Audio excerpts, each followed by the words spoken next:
Hello everyone. So I got an article from Electrek here. Headline is Tesla signs deal with interesting new battery technology company. Tesla has signed a deal with Magnis Energy Technologies, an interesting new battery technology company based in Australia. It could become an important partner for the automaker. Magnis announced today that it signed an anode active materials offtake agreement with Tesla. The company is developing a graphite mine in Tanzania where it plans to get ultra-high purity natural flake graphite from the operation. Under the agreement, Tesla plans to purchase a minimum of 17,500 TPA. Looks like TPA is tons per annum, starting from February 2025, and the automaker has an option for a maximum of 35,000 TPA for a minimum 3-year term at a fixed price. But the interesting part here is that Tesla is not just buying the graphite from Magnis. It plans to buy processed anode material based on the graphite.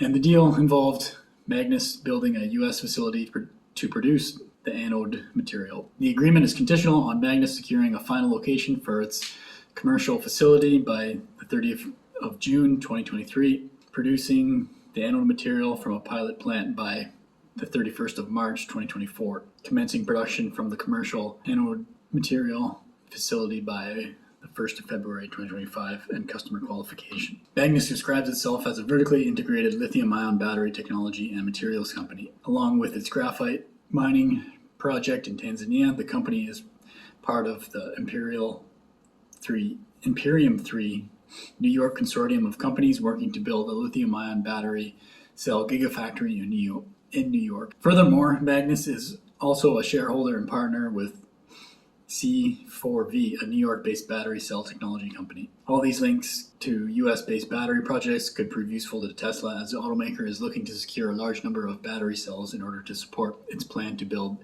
20 million electric vehicles per year by 2030. So I forgot how big a role graphite plays in making lithium-ion batteries, so I had to Google it, and then, yeah, graphite makes up 100% of the anode side of the battery. So batteries have two sides, cathode and an anode, and the electrons travel between those two. There's a separator. So yeah, the graphite is used to make the anode side of the battery. So a very important part of making batteries.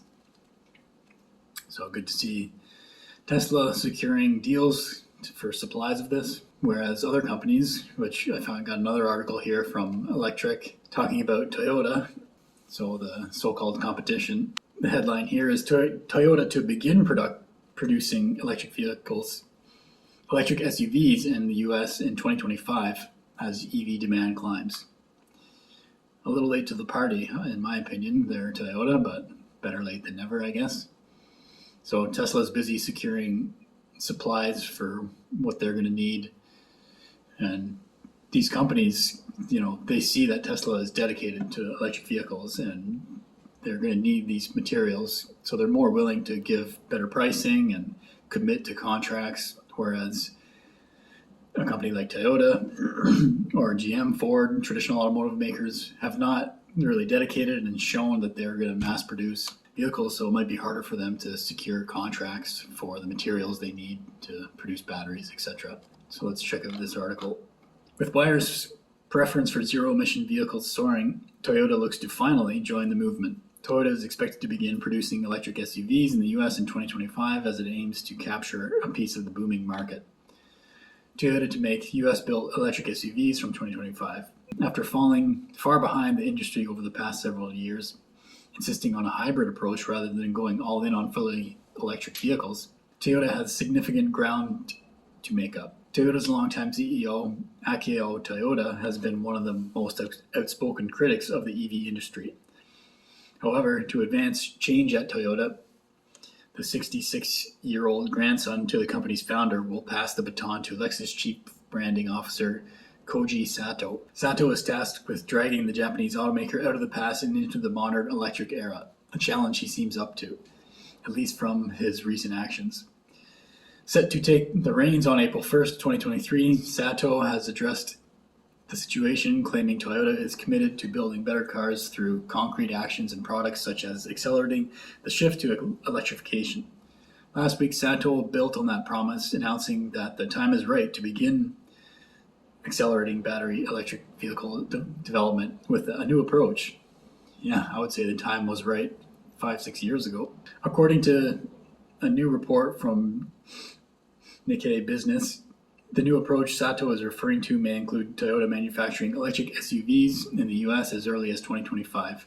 In addition, the report claims Toyota looks to achieve over 10,000 electric vehicle output monthly by 2026, something that Tesla already has today, and this is just for 2026. A spokesperson from Toyota said the details in the report have not been announced by the company and that no decision has been made on when to begin US-based EV production. Toyota is striving to reach 1 million electric vehicle sales globally by 2026, according to Nikkei. Electrek's take.